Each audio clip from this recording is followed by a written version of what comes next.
உலக செய்திகளையும் அகில இந்திய செய்திகளையும் எல்லோருடைய பார்வைக்கும் கொண்டு சேர்க்கக்கூடிய நியூஸ் போக்கஸ் தமிழ் ஊடகத்துக்கு உங்களுடைய பேராதரவை தர வேண்டும்.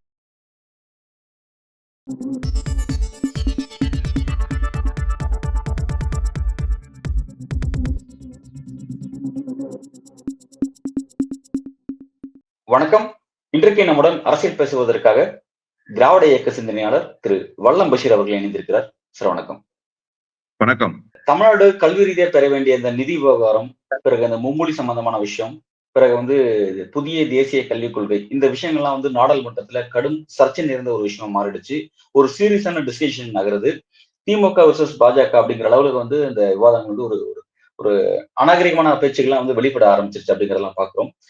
ஒரு சீரியஸான கட்டத்துக்கு இந்த விஷயம் நடந்துட்டு இருக்குங்கிறது நான் பாக்குறோம். நீங்க இதை எப்படி பாக்குறீங்கிற ஒரு கேள்வி. ரெண்டாவது, எனக்கு இன்னொரு விஷயம் என்னன்னா, இந்த மும்மொழி விஷயத்த இவ்வளவு பிரச்சனையை தாண்டி இங்க அமல்படுத்திட முடியுமா அப்படின்ற ஒரு சாத்தியம் இருக்குதான்றது பேச வேண்டியதா இருக்கு. ஏன்னா தமிழ்நாட்டுல பாஜக சாத்தியம் சொல்றாங்க. இதெல்லாம் நீங்க எப்படி பாக்குறீங்க? முதலில் இந்த பிரச்சனைக்கு மூல காரணமே ஒன்றிய அமைச்சராக இருக்கிற தர்மேந்திர பிரதான் தான். இந்திய அரசியலமைப்பு சட்டத்தில் மாநிலங்களுக்கு வழங்கப்பட்டிருக்கிற உரிமை, கல்விக்கான கொள்கையை மாநில அரசே வகுத்துக் கொள்ள முடியும். அது தமிழ்நாட்டுக்கு மட்டுமல்ல. நீங்கள் காஷ்மீரிலிருந்து கன்னியாகுமரி வரை எந்த மாநிலத்தை எடுத்துக்கொண்டாலும் அந்த மாநில அரசுக்கு முழு உரிமை, மக்களால் தேர்ந்தெடுக்கப்பட்டு சுப்ரீமோவாக இருக்கக்கூடிய மாநிலத்தினுடைய பிரதிநிதிகளுக்கு அந்த அதிகாரம் வழங்கப்பட்டிருக்கு. அப்புறம் சுப்ரீமோன்னா யாரு?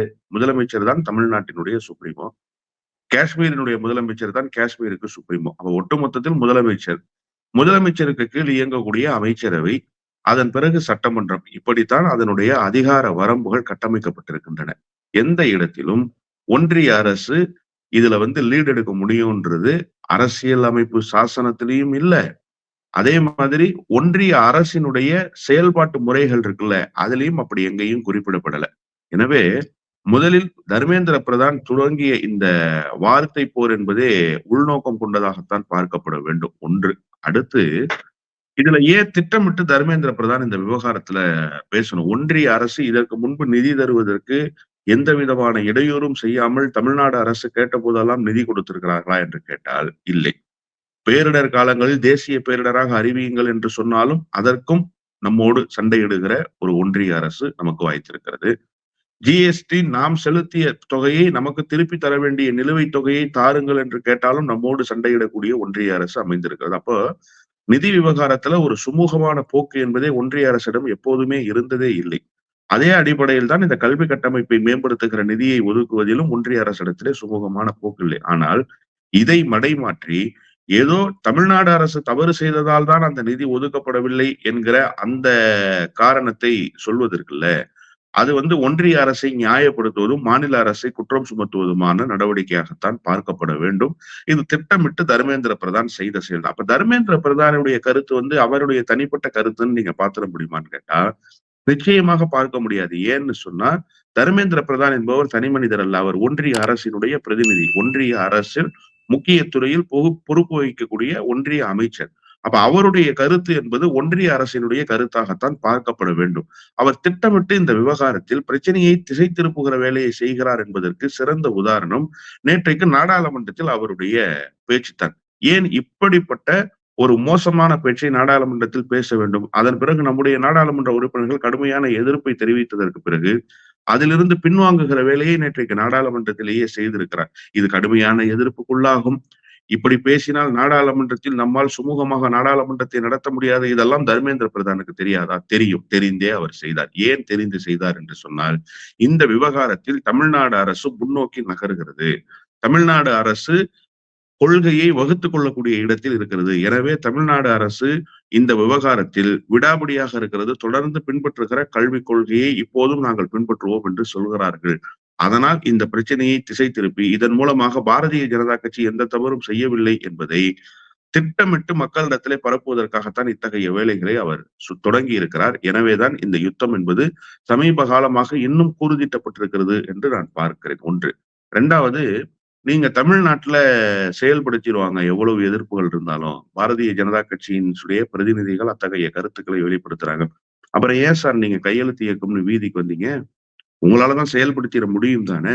அந்த நம்பிக்கை உங்களுக்கு இருக்கிறது தானே? அப்புறம் எதற்கு இந்த கண் துடைப்பு நாடகம்?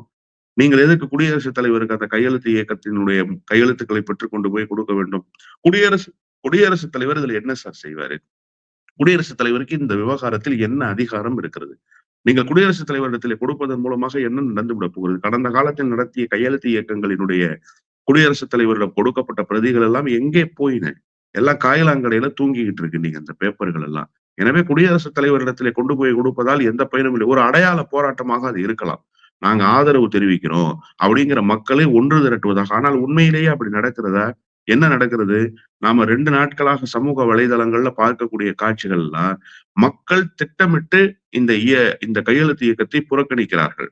மக்கள் இந்த கையெழுத்து இயக்கத்துக்கு எதிரான நிலைப்பாட்டை கொண்டிருக்கிறார்கள். அதிமுகவிலிருந்து 2 நிர்வாகிகளை எடப்பாடி பழனிசாமி நீக்கிட்டாரே, சஸ்பெண்ட் பண்ணிட்டாரே.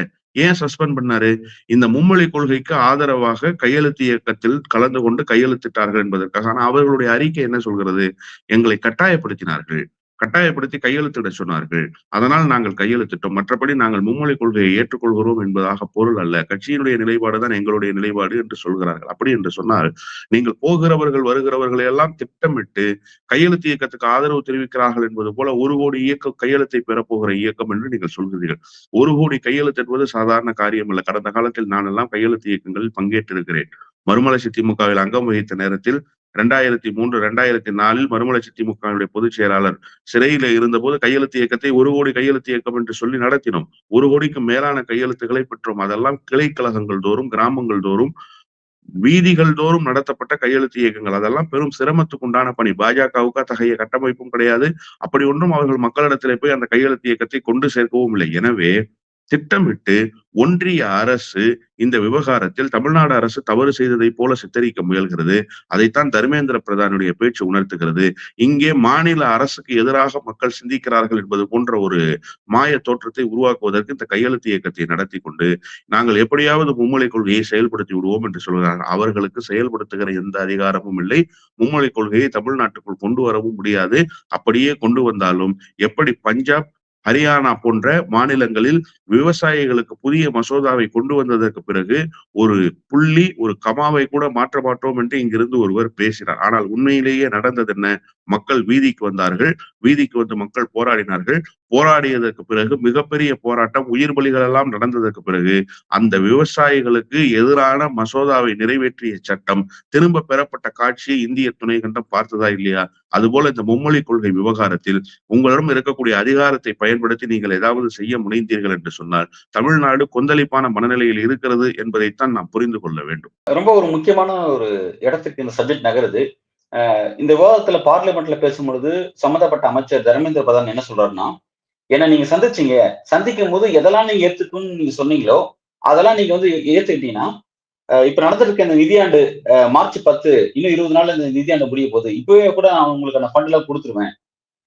அந்த விஷயத்த நீங்க ஏன் அந்த டபுள் ஸ்டாண்ட் எடுக்கிறீங்க அப்படின்ற ஒரு கேள்வி கேட்கிறாரு. என்ன சந்திக்கும் போது நீங்க ஒத்துக்கிட்டதை திரும்ப ஒத்துக்கோங்க, விஷயம் சிம்பிளா முடிஞ்சிரும் அப்படின்னு சொல்றாரு. இது எப்படி? முதலில் தர்மேந்திர பிரதானுடைய வாதமே தவறானது. நீங்கள் ஏற்கனவே ஒப்புக்கொண்டீர்கள் என்று ஒரு பொய்யை சொல்கிறார். நேற்றைக்கு நாடாளுமன்றத்திலேயே திராவிட முன்னேற்ற கழகத்தினுடைய நாடாளுமன்ற உறுப்பினர்கள் கடுமையான எதிர்ப்பை இதற்கு பதிவு செய்தார்கள். எங்கே ஒப்புக்கொண்டார்கள்? எப்போது ஒப்புக்கொண்டார்கள்? அதற்கு முன்பு இவர் என்ன சொல்கிறார்? புரிந்துணர்வு ஒப்பந்தத்திலே நீங்கள் கையெழுத்திட்டீர்கள் என்று ஒரு வார்த்தையை பயன்படுத்துகிறார். எந்த ஒப்பந்தத்தில் கையெழுத்திடப்பட்டது? இது என்ன புரிந்துணர்வு? புரிந்துணர்வு ஒப்பந்தம் என்றால் முதலில் என்ன என்று ஒன்றிய அமைச்சர் விளக்க வேண்டும். மாநில அரசு ஒரு கொள்கையை பின்பற்றுகிறது. கல்வியிலே, மொழி கொள்கையிலே ஒரு கொள்கையை மாநில அரசு இன்றைக்கு நேற்றல்ல 1/2 நூற்றாண்டுகளுக்கு மேலாக பின்பற்றுகிறது. இந்த மும்மொழி கொள்கை வேண்டாம், இருமொழி கொள்கை என்பது போதுமானது, தமிழ் நம்முடைய தாய்மொழி, உலகோடு உறவாட ஆங்கிலம். இது என்ன நேற்றைக்கு வந்த சட்டமா?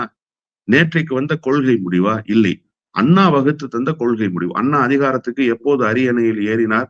அதன் பிறகு எத்தனை முதலமைச்சர்களை இந்த நாடு பார்த்தது? அதன் பிறகு எத்தனை தேர்தல்களை இந்த நாடு சந்தித்தது? எப்போதாவது இதிலே மாற்றம் இருப்பதாக எந்த கட்சியாவது இங்கே பேசி இருக்கிறதா? எந்த கட்சியாவது இங்கே அத்தகைய கருத்துக்களை வெளிப்படுத்தி இருக்கிறதா? ஏன் பாரதிய ஜனதா கட்சி கூட இதற்கு முன்பு ஒன்றிய அமைச்சரவையில் அங்கம் வகித்த திராவிட முன்னேற்ற கழகத்திடம் அப்படிப்பட்ட ஏதாவது ஒரு நெருக்கடியை தேசிய ஜனநாயக கூட்டணியுடைய காலகட்டத்திலாவது கொடுத்தார்களா? எதுவுமே கிடையாது.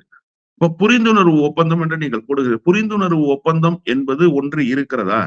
அப்படி ஒன்று போட முடியுமா? நிச்சயமாக கிடையாது. ஆனா, மாநில அரசோடு ஒரு பேச்சுவார்த்தை என்பது நடந்தது. நீங்க அத முழுமையாக மக்களிடத்துல சொல்லணும். உண்மையை மறைத்துவிட்டு, பொய்யை உண்மை போல பரப்புகிறது இருக்குல்ல, இது ஒரு தவறான முன்னுதாரணம். என்ன மாநில அரசோடு பேச்சுவார்த்தை நடந்ததுன்னா, ஏற்கனவே ஏற்றுக்கொள்ளப்பட்ட மாநிலங்களுக்கு வழங்கப்பட்டிருக்கிற நிதி குறித்த செய்திகள் மாநில அரசுக்கு சொல்லப்பட்டது. அப்போதே மாநில அரசு என்ன சொன்னது? இந்த நிதி விவகாரத்தை காரணம் காட்டி, இந்த நிதி ஒதுக்குவதில் நீங்கள் முனைப்பு காட்டுகிற அந்த போக்கை இந்த விவகாரத்தோடு தொடர்பு படுத்தக்கூடாது. இதற்கும் அதற்கும் எந்த விதமான சம்பந்தமும் கிடையாது. கல்விக்கான நிதியை நீங்கள் கொடுப்பது என்பது கல்வி கட்டமைப்பை செம்மைப்படுத்துவதற்கும், செழுமைப்படுத்துவதற்கும் பயன்படுகிறது. அது நீங்கள் மொழிக் கொள்கையோடு இணைத்து இந்த புதிய கல்விக் கொள்கையை ஏற்றுக்கொள்ள வேண்டும் என்று சொல்வதில் நியாயம் இல்ல. அதுல 2 விஷயத்த நாங்க முழுமையா எதிர்க்கிறோம். ஒன்று, இடைநிற்றல் இல்லாத மாநிலமாக எங்களுடைய மாநிலம் செயல்படுகிறது என்று சொன்னால், நாங்கள் பொதுத் தேர்வை 8ஆம் வகுப்பில் இருந்து துவங்குவதாக முன்பு ஒரு திட்டத்தை வைத்திருந்தோம். அந்த திட்டம் கைவிடப்பட்டு, இப்போது 10வதுக்கு பொதுத் தேர்வு என்று கொண்டு வந்ததற்கு பிறகுதான், இடைநிற்றல் என்பதை முழுமையாக ஒழித்து கட்டியிருக்கிற மாநிலமாக எங்களுடைய மாநிலம் பட்டியலில் முதலிடத்தில் இருக்கிறது. எங்களுக்கு அடுத்து கேரளா இருக்கிறது. ஆனால் நீங்கள் இந்த புதிய கல்விக் கொள்கையை ஏற்றுக்கொண்டிருக்கிற மாநிலமாக வெளிப்படுகிற உங்களுடைய கூட்டணி கட்சிகள் ஆட்சியிலே இருக்கக்கூடிய பீகார் மாநிலத்தில் இடைநிற்றல் என்பது இந்த புதிய கல்விக் கொள்கையை ஏற்றுக்கொள்வதற்கு முன்பும், இந்த புதிய கல்விக் கொள்கையை ஏற்றுக்கொண்டதற்கு பிறகும் தேசிய கல்வி ஆணையத்தினுடைய பட்டியலில் எத்தகைய இடத்தை பெற்றிருக்கிறது என்பதை நீங்கள் பார்க்க முடியும். இதுதான் தமிழ்நாடு அரசினுடைய ஸ்டாண்டு. ஏன் இத தமிழ்நாடு அரசு முன்வைத்ததுன்னு சொன்னா, 13.7 விழுக்காடு இடைநிற்றல் என்பது புதிய கல்விக் கொள்கையை ஏற்றுக்கொண்டதற்கு பிறகு பீகாரிலே தொடங்கி இருக்கிறது. என்ன காரணம்னு கேட்டா, 5ஆம் வகுப்புக்கு பொதுத் தேர்வு, 8ஆம் வகுப்புக்கு பொதுத் தேர்வு. இத்தகைய பொதுத் தேர்வு முறை வரும் என்று தெரிந்ததற்கு பின்னால், பொதுத் தேர்விலே தோல்வி அடைந்தால் அது அவமானகரமாக போய்விடும் என்கிற காரணத்தால் இடைநிற்றல் அதிகரித்திருக்கிறது. 1. 2வது, நீங்கள் விருப்ப பாடமாக தேர்வு செய்து படிக்கக்கூடிய பாடங்கள் என்கிற ஒரு பட்டியலை வைத்திருக்கிறீர்கள். எத்தனை காலமாக கேந்திர வித்யாலயா பள்ளிகளில் தமிழ் ஆசிரியர்கள் இல்லாமல் இருக்கிறார்கள். விருப்ப தேர்வாக தமிழ் பாடத்தை எடுத்து படிக்க வேண்டும் என்று நினைத்தால், உங்களுடைய மும்மொழி கொள்கையை பின்பற்றினால், விருப்ப பாடமாக தமிழை எடுத்து படிக்கக்கூடிய மாணவர்களுக்கு கல்வியை போதிக்கக்கூடிய, கல்வியை சொல்லித்தரக்கூடிய, கல்வியை வழங்கக்கூடிய ஆசிரியர்கள் பெருமக்கள் இல்லை என்று சொன்னால், எப்படி பெற்றோர்கள் தங்களுடைய மாணவர்கள் விருப்ப பாடமாக தமிழ் எடுப்பதை அனுமதிப்பார்கள்? ஆசிரியர்களே இல்லை, படிக்க முடியாத சூழல் உருவாகும். அதன் மூலமாக மதிப்பெண்கள் குறையும். எனவே அந்த வகுப்பையே புறக்கணித்து விட்டு வேறு மொழியை தேர்வு செய்யக்கூடிய கட்டாயத்தை நீங்கள் திட்டமிட்டு கேந்திர வித்யாலயா பள்ளிகளில் உருவாக்குகிறீர்கள். எனவே இதெல்லாம் நடைமுறை சிக்கல்களாக இருக்கிற காரணத்தால் இதை ஏற்க முடியாதுன்னு இப்போதல்ல, பள்ளி கல்வித்துறையினுடைய அமைச்சர் ஏறக்குறைய 18 மாதத்துக்கு முன்பே தெளிவாக சொல்லி இருக்கிறார். ஆனா நீங்க என்ன சொல்றீங்க?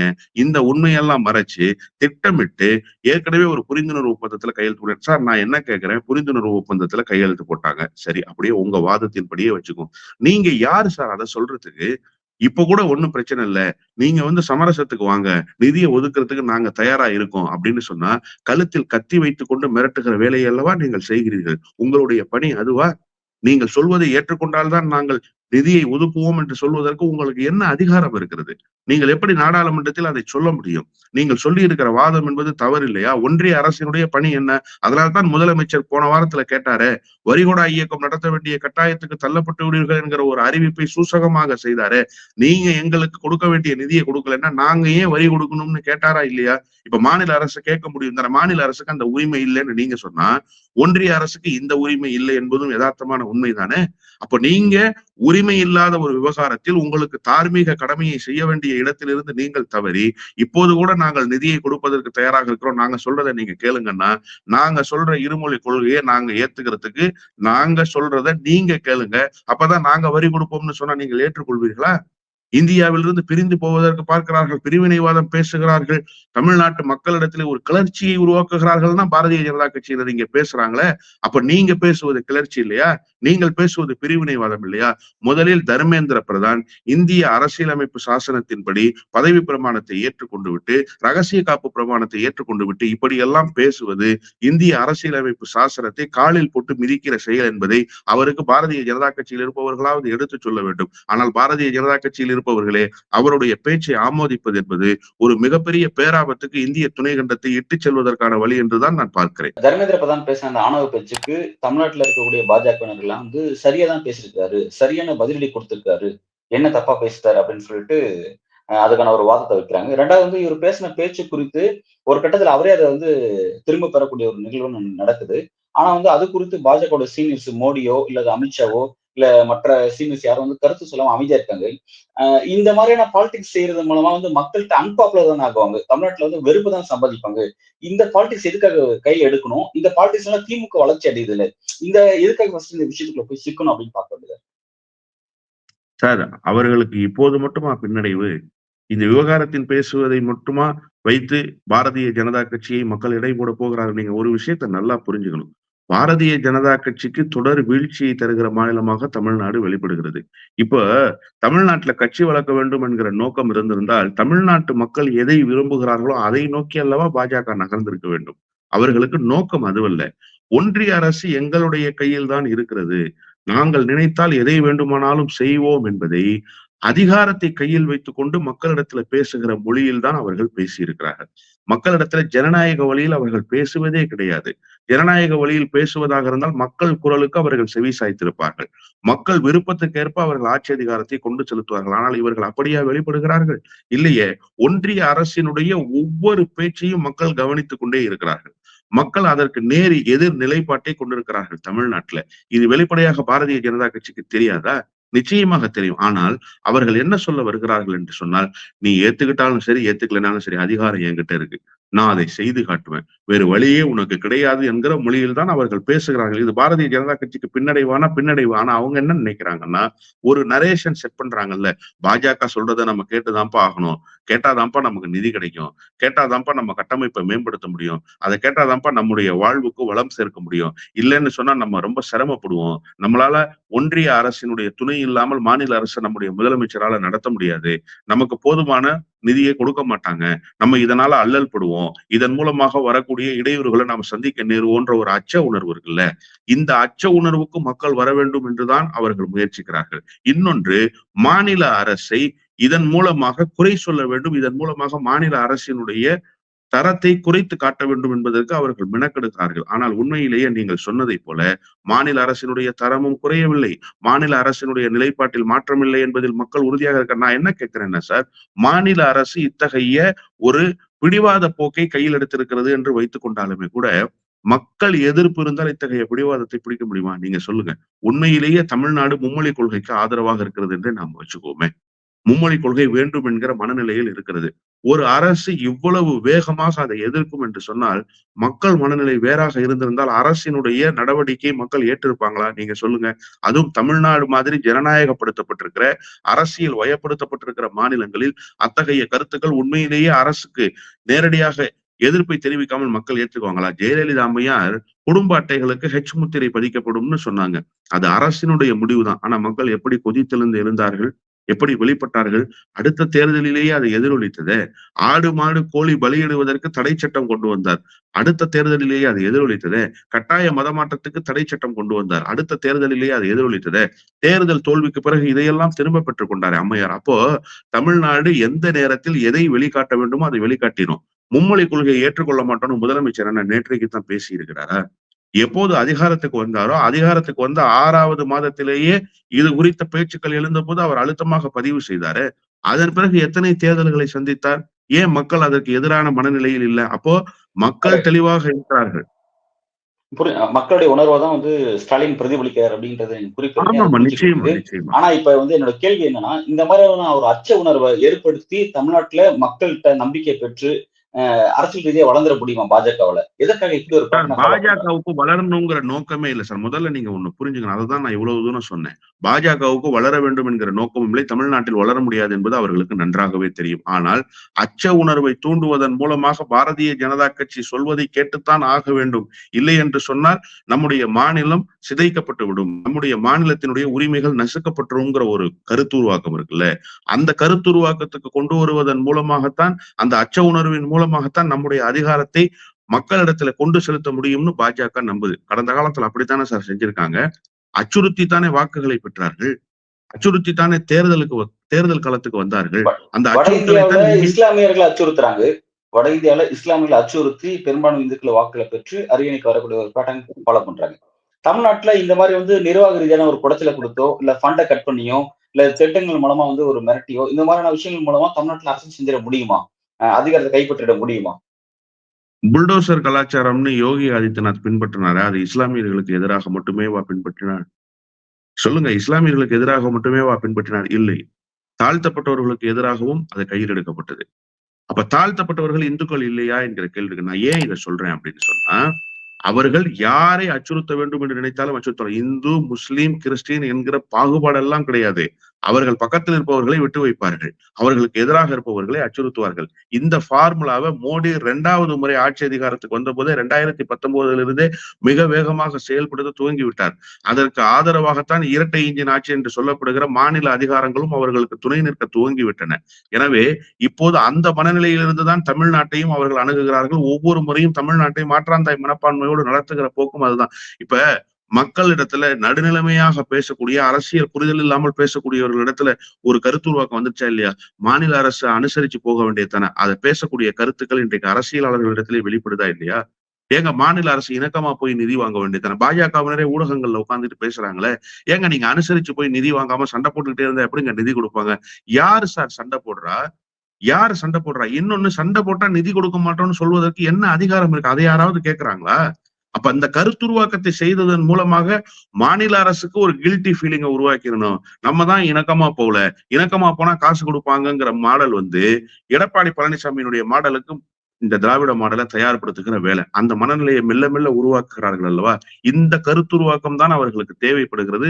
இந்த அச்ச உணர்வைத்தான் பயன்படுத்திக் கொள்ள வேண்டும் என்று நினைக்கிறார்கள். அதற்காகத்தான் இத்தகைய பணியை அவர்கள் முன்னெடுக்கிறார்கள். இந்த பாலிடிக்ஸ் அடுத்த கட்டமா எதை நோக்கி நகருது? அவங்களுக்கு என்ன விதமான வாய்ப்புகள்லாம் தமிழ்நாட்டுல வழங்குது அப்படிங்கிறத பொறுத்திருந்து பார்ப்போம் சார். மிக்க நன்றி. நன்றி.